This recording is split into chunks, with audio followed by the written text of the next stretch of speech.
Hello my viewers, welcome to our authenticated study platform. आज मैं आप लोगों से HSSC TGT स्क्रूटिनी में जो बच्चों के डाउट आ रहे हैं वो सब क्लियर करने के लिए आई हूँ। हालांकि मैंने एक वीडियो पहले भी अपलोड करके बट स्टिल बच्चों को बहुत सारे डाउट हैं, तो मैं वही आप लोगों के साथ सब शेयर करने के लिए आई। तो सबसे पहले ये देखिए, यहाँ पर उन्होंने 3 फॉर्म्स दिए हैं। स्क्रूटिनी फॉर्म जिसमें पर्सनल और एजुकेशनल डिटेल्स होंगी, इंडेक्स जिसमें कि आपका डॉक्यूमेंट्स किस वे में लगाए हैं आपने, सबसे पहले क्या है उसके बाद क्या है वो सब डिटेल होगी, और एक अंडरटेकिंग है किसके लिए, विड्रॉल के लिए। ठीक है, ये है। उसके बाद सब पूछ रहे हैं अटेस्टेड किससे करानी, गैजेट ऑफिसर से या फिर खुद अटेस्ट करनी, तो यहाँ पर क्लियरली मेंशन है self attested photocopies of documents. ठीक है, क्या सीरियल होना चाहिए उनका, देखिए सीक्वेंस क्या होना चाहिए, सीक्वेंस ऑफ डॉक्यूमेंट्स क्या होना चाहिए। सबसे पहले downloaded application form. Application form कहाँ से डाउनलोड करना है, एप्लीकेशन फॉर्म वही वाला डाउनलोड होएगा। देखिए, प्रोफाइल डिटेल वाला जो एप्लीकेशन फॉर्म है वो डाउनलोड नहीं करना है। कैसे डाउनलोड करना है मैं आप लोगों को बताती हूँ। सबसे पहले आप लॉगिन कर लीजिए अपने अकाउंट में जाकर। उसके बाद जो है जो ऐसे आएगा बॉक्स, यहाँ पर नीचे लिखा होता है व्यू अप्लाइड पोस्ट। आप व्यू अप्लाइड पोस्ट में जाएंगे। उसके बाद आपके अगर आपने ROH और मेवात में दोनों जगह वैकेंसी थी और आपने दोनों जगह के लिए अप्लाई किया है, तो उसके ROH के बाद सामने आ जाएगा प्रिंटर का साइन आएगा। उस प्रिंटर पर क्लिक करेंगे तो आपका डाउनलोडेड एप्लीकेशन फॉर्म निकल आएगा। सिमिलरली मेवात का होएगा, उसमें भी आपको एक प्रिंटर का साइन होगा, वो निकल आएगा। ठीक है, उसके बाद क्या है, देखिए प्रोफाइल डिटेल वाला क्यों नहीं डाउनलोड करना, क्योंकि उसमें जो आपकी फ़ीस पेड है वो नहीं आती, आपने फ़ीस पे की है या नहीं की है। ठीक है, तो आपको जो है वो व्यू अप्लाइड पोस्ट पर जाकर ऐसे ही निकालना है, वरना आपको रिजेक्ट कर देंगे, दोबारा निकलवाने आना पड़ेगा। ठीक है, उसके बाद बात करूँ मैं मैट्रिक सर्टिफिकेट की। मैट्रिक सर्टिफिकेट आप लोगों को सबको पता है, 10+2 का भी आप लोगों को है। ग्रेजुएशन के सभी सेमेस्टर की DMC होनी चाहिए। डिग्री है तो लगाइए, नेसेसरी नहीं है। पोस्ट ग्रेजुएशन सिमिलरली फॉर्म में फिल की थी तो भी लगा लीजिए, अगर है तो भी लगा लीजिए, वो आपको बेनिफिट ही देगी। दोनों चीज़ें लगा लीजिए। अगर पोस्ट ग्रेजुएशन आपकी है तो मैं सजेस्ट करूँगी आप लगाइए। उसके बाद B.Ed का सर्टिफिकेट लगाना है आपको, HTET, और फिर आपका अगर कोई एक्सपीरियंस है, एक्सपीरियंस सिर्फ Haryana government as a guest teacher उसी का एप्लीकेबल होगा और कोई एप्लीकेबल नहीं होएगा। सोशियो इकोनॉमिक सर्टिफिकेट जिसमें कि आप 5 मार्क्स क्लेम करें वो सर्टिफिकेट। उसके बाद आपका कास्ट सर्टिफिकेट SC OBC या BCA BCB का है तो। उसके बाद पर्सन विद डिसेबिलिटीज़ या फिर ESM का जो आपका सर्टिफिकेट होगा वो। फिर डोमिसाइल, और उसके बाद एनी अदर डॉक्यूमेंट्स लाइक आपको PPID लगानी है या कोई एफिडेविट लगाना है कि मैंने किसी की मार्कशीट में नेम चेंज हो जाता है 10th की कंपैरिजन में, 10th में कुछ और नेम होता है उसमें स्पेलिंग में चेंज हो जाती है, तो उसका एफिडेविट अगर आपने जो यूनिवर्सिटी से बनवाया है वो लगाना होगा, तो वो एनी अदर डॉक्यूमेंट्स में लगेगा। ठीक है, उसके बाद मैं आपको बताती हूँ कि यहाँ पर पेजिंग करनी है आपको 1 2 3 1 2 3 1 2 3 कहाँ से शुरू होएगा, 1 शुरू होगा स्क्रूटिनी फॉर्म का नंबर 1 पेज से, सेकंड जो स्क्रूटिनी फॉर्म का दूसरा। उसके बाद देखिए tag all documents in a file cover में लगाने सभी डॉक्यूमेंट्स। उसके ऊपर क्या क्या लिखना है ये मैं आप लोग को दोबारा बता दूँ, एक वीडियो में ऑलरेडी डाल चुकी हूँ, स्टिल बच्चे सही नहीं फिल करे। Candidate name, roll number, name of the post, advertisement number, category number, committee, date of the scrutiny, ये सब आपको वहाँ पर फर्स्ट जो फाइल आपकी होएगी, मान लीजिए आपकी फ़ाइल है, उस पर यहाँ पर आपको लिखना होएगा। ठीक है, ऐसे आपको सबसे पहले कैंडिडेट नेम, फिर रोल नंबर, फिर नेम ऑफ द पोस्ट, इस तरह आपको उसके ऊपर लिखना है। इंडेक्स में कोई भी कटिंग और ओवर राइटिंग बिल्कुल भी नहीं करनी है। ध्यान रखें अगर कट हो रहा है दोबारा लेके दोबारा से फिल कर लीजिए। ऑल ओरिजिनल डॉक्यूमेंट्स को अलग से फाइल में लेके जाना है, वो मांगे तो दिखाना है। कुछ कमिटीज़ देख रही हैं, कुछ कमिटीज़ नहीं देख रही हैं, आप दिखाना है मांगे तो, और आपके घर वापस लेके जाने, उसमें अटैच नहीं करने। बहुत बच्चे ये भी पूछ रहे हैं, तो उसमें अटैच नहीं करने, उसमें सिर्फ जो फ़ोटो कॉपी होगी वही लगेगी, वो भी सेल्फ अटेस्टेड। ठीक है, देखिए बायोमेट्रिक फॉर्म पूछ रहे हैं बच्चे कौन सा है, ये वाला है आपका बायोमेट्रिक फॉर्म, जिसमें यहाँ पर बायोमेट्रिक ये लिखा हुआ है, ये है आपका बायोमेट्रिक फॉर्म।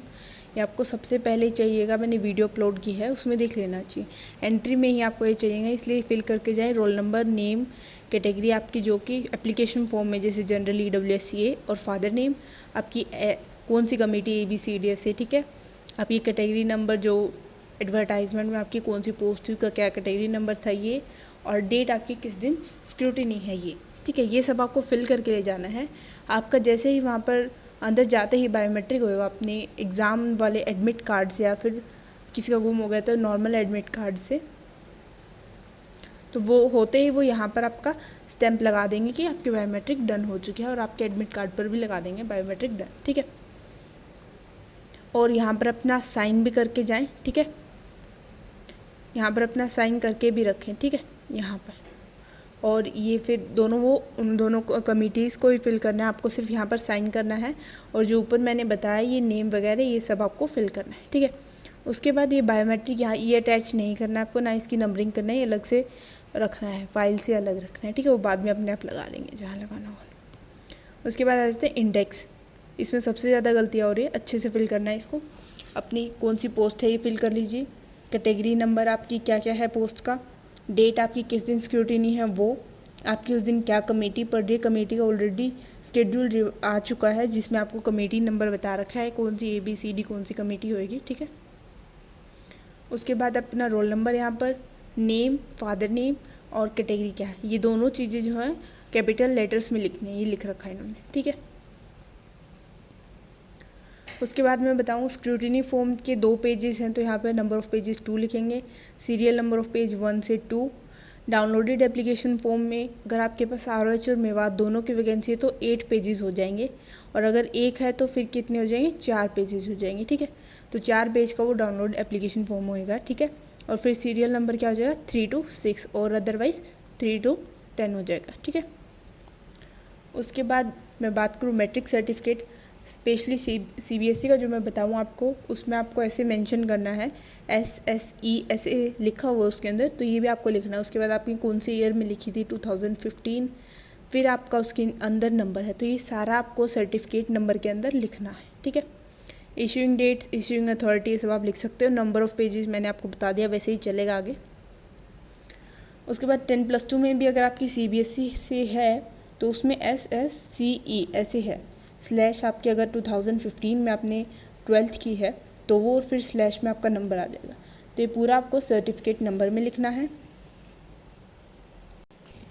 उसके बाद ग्रेजुएशन की अगर मैं बात करती हूँ आपसे, देखिए ग्रेजुएशन में जो है सर्टिफिकेट नंबर में सबसे ज़्यादा डाउट आ रहे हैं। सर्टिफिकेट नंबर में क्या लिखे, सबसे पहले 6th सेमेस्टर की जो आपकी DMC है उसका सर्टिफिकेट नंबर आपको लिखना होगा, ठीक है। उसके बाद मैं अगर बात करूँ, आपके बच्चे बोल रहे कि MDU में पीछे है सीरियल नंबर, तो आप वो मत लिखिए। MDU में अगर आपका सीरियल नंबर पीछे है तो आप जो है अपना DMC नंबर लिख लीजिए। देखिए हर एक यूनिवर्सिटी का हर कुछ यूनिक होता है, आपको 2 DMC नंबर आपका सेम नहीं मिलेगा, ठीक है। तो आप DMC नंबर लिख दीजिए, पीछे की फ़ोटोकॉपी तो आप कराएंगे नहीं, तो इससे अच्छा आप वहाँ पर DMC सर्टिफिकेट नंबर की जगह आप DMC नंबर लिख दीजिए। KU के GJU इन सब में जो है आगे सर्टिफिकेट नंबर दे रखा है, ठीक है। DU में क्या है, DU में आपको अपना एनरोलमेंट नंबर लिखना है, ठीक है, क्योंकि वो ही यूनिक होता है वहाँ पर, तो वहाँ पर आप अपना क्या लिखेंगे, एनरोलमेंट नंबर लिखेंगे। उसके बाद इशूइंग डेट जो है ये भी आपको किसकी लिखनी है, ये भी आपको अपनी 6th DMC की लिखनी है, ठीक है। 6th सेमेस्टर की जो मार्कशीट है उसकी लिखनी है। इशूइंग अथॉरिटी आपकी यूनिवर्सिटी का नेम आएगा। नंबर ऑफ़ पेजेस में आपकी कितने पेजेस हो जाएंगे, 6 सेमेस्टर की DMC 6 ये, और अगर आप डिग्री लगा रहे हो तो 7, तो नंबर ऑफ़ पेजेस हो जाएंगे 7 ग्रेजुएशन के अंदर, ठीक है। तो ग्रेजुएशन के अंदर कितने हो जाएंगे, यहाँ पर 7 पेजेस हो जाएंगे हमारे पास, ठीक है। सीरियल नंबर ऑफ़ पेजेस आप लिख लेना। उसके बाद मैं पोस्ट ग्रेजुएशन की बात करूँ, अगर आपने कर रखे तो प्लीज़ लगाइए, चाहे फॉर्म में नहीं लगाइए तो भी लगा दीजिए, ठीक है। यहाँ पर सर्टिफिकेट नंबर सेम रहेगा आपका 4th सेमेस्टर की DMC का ही जो है सर्टिफिकेट नंबर, उसी की इशूइंग डेट, उसी का जो है अपनी यूनिवर्सिटी का नाम, फिर नंबर ऑफ़ पेजेस आपके पास 4 या 5 हो जाएंगे, डिग्री इंक्लूड करके 5 वरना 4, ठीक है। उसके according serial number of pages, ठीक है। और मैं एक और बात बताती हूँ, कुछ बच्चे कह रहे हैं इशू डेट नहीं है, कहीं पर स्टैम्प में समझ में नहीं आ रहा। कोई ना, आप इशू जो रिज़ल्ट वाली डेट है वो लिख दीजिए, बट लिखिए जो आपकी डीएमसी में को, क्योंकि वो वहीं से मैच करेंगे, कहीं और से आपका मैच नहीं करेंगे। आपकी डीएमसी जो पीछे फ़ोटोकॉपी लगाओगे उसी से तो मैच करेंगे, उससे आपका डाटा मैच होना चाहिए। बाकी ये नहीं है कि आप बाकी बच्चों ने क्या लिखा, आपका अपने डॉक्यूमेंट्स के साथ डाटा मैच होना चाहिए, तो वो आप सही लिखिए। उसके बाद अगर बीएड की बात करूँ मैं, बीएड में सिमिलरली सेकेंड ईयर की जो आपका सर्टिफिकेट नंबर या सीरियल नंबर या डीएमसी नंबर जो भी है मैंने आपको बता दिया है, वही इशूइंग डेट सेकेंड ईयर की मार्कशीट का लिखिए, ठीक है। डिग्री का बाद का होता है, ठीक है, उससे फिर आप एलिजिबल कर सकते हो आपको, तो आप सेकेंड सेमेस्टर जो सेकेंड ईयर की मार्कशीट का लिखिए। उसके बाद इशूइंग अथॉरिटी आपकी यूनिवर्सिटी, नंबर ऑफ़ पेजेस और सीरियल नंबर ऑफ़ पेज लिख देंगे, ठीक है। और कोई अगर आपकी हायर क्वालिफिकेशन है वो मेंशन कर दीजिए। एचटेट पे ऊपर होता है, ठीक है। एचटेट में जैसे ये लिख रखा है कि TGT फिर स्लैश करके आपको नंबर देखा, तो ये पूरा आपको लिखना है, ठीक है, सर्टिफिकेट नंबर के अंदर। उसके बाद मैं बात करूँ इशूइंग डेट, उस पर मिल जाएगी आपको इशूइंग अथॉरिटी BSEH लिखा जाएगा, ठीक है। और फिर सीरियल नंबर ऑफ और नंबर ऑफ़ पेजेस आप अपना उसके अकॉर्डिंग लिख लेंगे, ठीक है। प्राइवेट टीचर का अगर आपने एज रिलैक्सेशन ले रहे हैं तो लगाना है, वरना मत लगाइए, नहीं ले रहे हैं वो मना कर देंगे, ठीक है। कास्ट सर्टिफिकेट में मैं बताऊँ, अगर आपका SC BCA BCB का है तो वो सर्टिफिकेट का नंबर सब कुछ यहाँ पर लगेगा, ठीक है। सब कैटेगरी में मतलब पर्सन विद डिसेबिलिटीज़ या फिर ESM अगर आपका है, एक सर्विसमैन का या डिपेंडेंट ऑफ एक सर्विसमैन है, तो वो चीज़ सब कैटेगरी सर्टिफिकेट में फिल होएगी, ठीक है। उसके बाद अपना डोमिसाइल यहाँ पर लिखना है। देख, डोमिसाइल में भी सबसे ज़्यादा दिक्कत आ रही थी बच्चों को, मैं आप लोगों को बताती हूँ। सबसे पहले जो रेजिडेंस का सर्टिफिकेट नंबर होगा वो ऐसे होता है HR/ जो आपकी, जैसे अगर आपकी भिवानी है तो डिस्ट्रिक्ट भिवानी, फिर स्लैश आपका कुछ नंबर होता है। जो ये वाला नंबर है ये लिखना है आपको सर्टिफिकेट नंबर पे। जो पुराना डोमिसाइल है उसमें ऊपर ई दिशा नंबर दे रखा है, वो नहीं लिखना है, यहाँ पर लिखना है आपको ये वाला नंबर, ठीक है। उसके बाद आप अपनी डेट लिख लीजिए जो भी उस पर है। इशूइंग अथॉरिटी में आप लिखेंगे या तो तहसीलदार लिखेंगे आपका जो भी है, या अगर आपके नायब तहसीलदार ने किया तो नायब तहसीलदार, जैसे तहसीलदार लिख लिया। और आपका भिवानी का है तो भिवानी लिख देंगे नीचे, ठीक है। अगर नायब तहसीलदार भिवानी ऐसे जो है ऐसे लिखना है, ठीक है। तो ये आपकी इशूइंग अथॉरिटी होगी। और नंबर ऑफ़ पेजेस आप लिख सकते हैं। उसके बाद में सोशियो इकोनॉमिक वाले बच्चों की बात करूँ तो यहाँ पर अपना सर्टिफिकेट नंबर अगर नहीं है तो आप ब्लैंक छोड़ दीजिए, अपना सर्टिफिकेट नंबर है अगर आपके उस सर्टिफिकेट के ऊपर नंबर नहीं है तो, ठीक है। इशूइंग डेट, इशूइंग अथॉरिटी आपको लिखना है, जैसे मैंने डोमिसाइल में बताया वैसे ही आप अपना नोजूब सर्टिफिकेट का देख लीजिए। वही सीरियल नंबर ऑफ़ पेजेस जो है इसी के एडिशन में ही चलेंगे ऊपर वालों के, ठीक है। जैसे यहाँ पर लास्ट 20 नंबर था, ठीक है, सीरियल नंबर यहाँ पर ना 21, तो ये जो नीचे वाला सीरियल नंबर है ये कैसे चलेगा, ये 21 बन जाएगा, ठीक है। इस तरह चलेंगे, ओके। सिमिलरली आप विडो और ये अपना विडो का या फिर फादर डाइड का कुछ है, जो भी आपने अपना सर्टिफिकेट लगाना है वो इस तरह लगाएंगे, ठीक है। एक्सपीरियंस सिर्फ हरियाणा गेस्ट टीचर का ही चलेगा और कोई नहीं चलेगा, मत लगाना, चाहे बिना बात का पेज भरने का कोई फ़ायदा नहीं आपका, नहीं मान रहे वो, ठीक है। अब यानी एनी अदर डॉक्यूमेंट में आ जाते हैं। देखिए, कुछ कमिटीज़ आधार कार्ड की फ़ोटोकॉपी लगवा रही हैं, कुछ कमिटीज़ PPID की फ़ोटोकॉपी लगा रही है, चाहे आपने क्लेम नहीं कर रखे हैं तो भी लगवा रही है, ठीक है।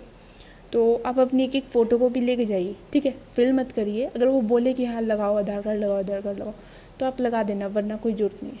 वैसे 1-2 ही कमेटी बोल रहे हैं, मैक्सिमम नहीं बोल रहे आपसे आधार कार्ड या PPID नहीं लगवा रहे, तो एक उनकी फ़ोटोकॉपी ले जाइए। और फिर वो कहाँ पर फिल होंगे, यहाँ पर फिल हो जाएंगे documents, certificate number, issuing authority, इसमें सब फिल हो जाएगा, ठीक है। अपने आप से मत लगा लीजिए, बोले तो लगा लेना वरना मत लगाना। जिसने क्लेम कर रखा है उसको तो लगाना ही है, PPID वो जो नेसेसरी है, ठीक है।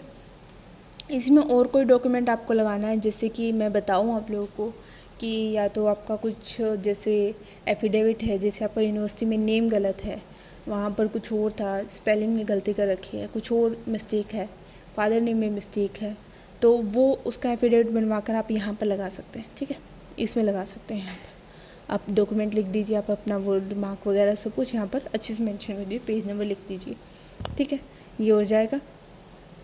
उसके बाद ये अपने सिग्नेचर और डेट करके ले जाएं। सिग्नेचर अपना और डेट, कौन सी डेट डालें, स्क्रूटिनी डेट वाली डेट डालनी है। Total number of pages attached, ये मत फिल कीजिए आप। लास्ट में मान लीजिए अगर वो आपसे कहेगी PPID लगा दीजिए, आधार कार्ड लगा दीजिए, तो टोटल नंबर ऑफ़ पेजेस मत फिल कीजिए। वहाँ पर वो हो जाए, चेकिंग हो जाए, उसके बाद आप अगर 25 हुए हैं, 30 हुए हैं तो वो फिल उसके अकॉर्डिंग कर लेंगे, ठीक है।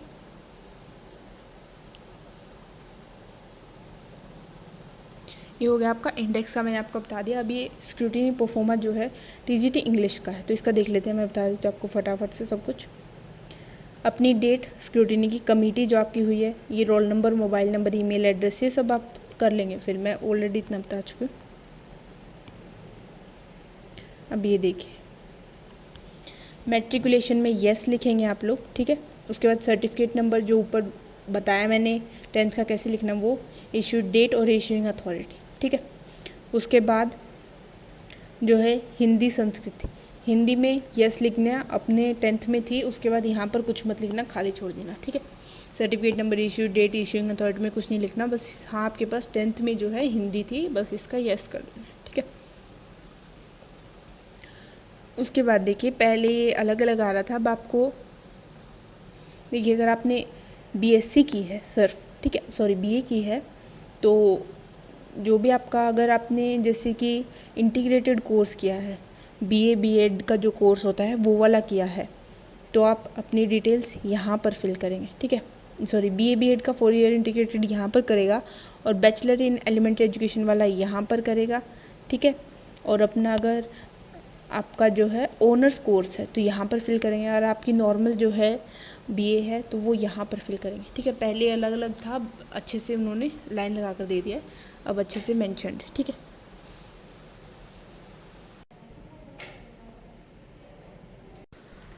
देखिए जैसे आपकी BA B.Ed है तो यहाँ पर यस कीजिए, एक सेकेंड, यहाँ पर यस लिखिए, उसके बाद ब्रैकेट में BA लिखिए, और उसके आगे अपना 6th सेमेस्टर की DMC का सर्टिफिकेट नंबर, उसकी डेट और इशूइंग अथॉरिटी। सिमिलरली थोड़ा सा नीचे लिख के यस लिख के B.Ed लिखिए, और उसमें अपना 2nd ईयर का जो सर्टिफिकेट नंबर, डेट और इस तरह। इसी तरह ऑनर्स वाले को करना है, इसी तरह जैसे इनका तो इंटीग्रेटेड है तो इनका तो एक ही होता है, बाकी ऑनर्स वाले को, नॉर्मल BA वाले को जो है BA और B.Ed दोनों मैंशन करनी है, ठीक है। ये आप लोग को हो गया। उसके बाद सिर्फ 6th सेमेस्टर की मैंशन करनी। हायर क्वालिफिकेशन में आप अपना मास्टर्स है तो अप्लाई कर लिख दीजिए, और ये सिर्फ और सिर्फ जो है 2015 वालों के लिए लिख रखा है, 2022 वाले कम्प्लीटली वैलिड हैं, ठीक है। यहाँ पर अपना HTET फिल करना है आपको। ये प्राइवेट टीचर वाला है, अगर आपको एज रिलैक्सेशन मेंशन किया है, कास्ट सर्टिफिकेट में आप लोग ऑलरेडी बता चुके, रेजिडेंट सब कैटेगरी, ये कैसे कैसे फिल करने हैं, ठीक है। देखिए ये इसमें अगर आप लोग एप्लीकेबल हैं तो आप अपना ये करिए, यहाँ पर जो है अपना certificate number, issuing date, issuing authority, वो आप अपना मेंशन कर लीजिए। और अगर आप मेंशन हैं ही नहीं, अगर आप एलिजिबल हैं ही नहीं, तो आप स्लैश करके नॉट एप्लीकेबल ऐसे लिख सकते हैं, ठीक है। और मैं सजेस्ट करूँगी कि हर जो कमेटी है वो अपने अकॉर्डिंग फिल करा रही है, ठीक है। तो आप इसको खाली ले जाइए, अगर आप क्लेम नहीं कर रहे हैं तो खाली ले जाइए इसको, वो उनसे पूछ लेना कि सर ये मैं कुछ क्लेम नहीं कर रही हूँ, आप मेरे इसमें क्या लिखोगे। कुछ कमिटीज़ कट करके नॉट एप्लीकेबल लिख देते हैं, कुछ यहाँ पर येस नो फिल करवा रहे हैं, तो आप अपने अकॉर्डिंग फिल करके मत ले जाइए। अगर कोई अप्लाई कर रहा है, ले रहा है मार्क्स, तो उसको तो सर्टिफिकेट नंबर, इशूइंग डेट, ये सब फिल करना ही है, ठीक है। अगर आप नहीं ले रहे हैं तो खाली ले जाइए, उनको बोलें सर मेरे को कुछ क्लेम नहीं करना, वो अगर नॉट एप्लीकेबल लिखवाएं तो वो लिख देना, और अगर वो येस नो फिल करवाएं, कुछ कमिटीज़ येस नो भी फिल करा रही, कुछ नॉट एप्लीकेबल भी करा रही हैं, तो वो कर लेना, ठीक है। उसके बाद ये देखिए यहाँ पे अपना सिग्नेचर और जो है ये विद डेट आप अपना करके लेके जाइए, और जो मैंने आप लोग को बता दिया, हाँ ये टोटल नंबर ऑफ़ पेजेस आप मत फिल कीजिए प्लीज़, ठीक है। ये वहीं पर कर लेना, ठीक है, इसको छोड़ देना, और सिग्नेचर और डेट अपना करके ले जाए, ठीक है। उसके बाद मैं आप लोगों को ये अंडरटेकिंग देखिए, कुछ कमेटी कह रही हैं कि अपना लिस्ट में नाम आपने क्लेम नहीं किए, फिर भी हमें फिल करवाना है, ठीक है। और कुछ कह रही हैं कि नहीं आपने क्लेम नहीं किया तो आपको फिल करने की जरूरत नहीं, तो आप अंडरटेकिंग की एक कॉपी ले जाइए। अगर वो बोले कि तुम्हें देना पड़ेगा तो आप लिख के दे देना, ठीक है। और जिसको विड्रॉ करने क्लेम किया था उसको तो खैर लेके जाना चाहिए फिल करके, ठीक है। और फिर अंडरटेकिंग को लगाओगे कहाँ पर, इसको जो है एनी अदर डॉक्यूमेंट में, जैसे इंडेक्स में ये लिख रखा है यहाँ पर एनी अदर डॉक्यूमेंट में यहाँ पर अंडरटेकिंग लिख के आपका ये फिल हो जाएगा, ठीक है। तभी मैं आप लोगों को कह रही कि टोटल नंबर ऑफ़ पेजेस जो है ये फिल मत करना, ठीक है। आई होप मैंने सारे डाउट क्लियर कर दिया। स्टिल अगर कोई भी रह गया तो प्लीज़ मेंशन आप कमेंट में कर देना, मैं बता दूँगी आप लोगों को। फ़ाइल एक ही लेके जानी है, हाँ, और एक जो प्रिंट आपको निकलवाना है वो वन साइड ऑफ पेज ही निकलवाए, पीछे की साइड मत निकलवाएं, ठीक है।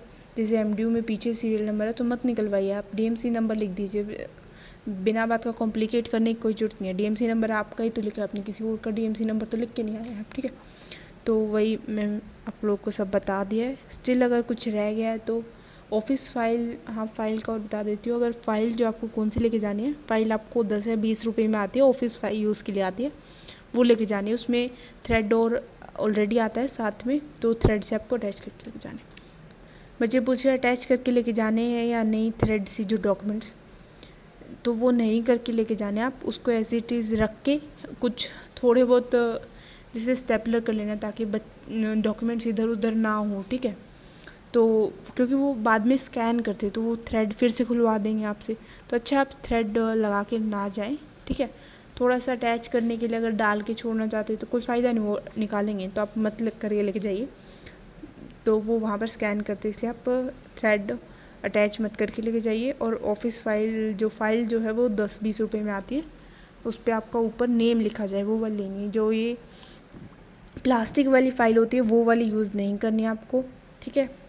उसके बाद अब मेरे को लगता है कोई डाउट नहीं रहा। स्टिल अगर कोई रह गया तो आप बता देना, मैं आपको कमेंट्स में बता दूँगी, ठीक है। Thank you so much for watching my video. Please like share and subscribe my channel. Thank you.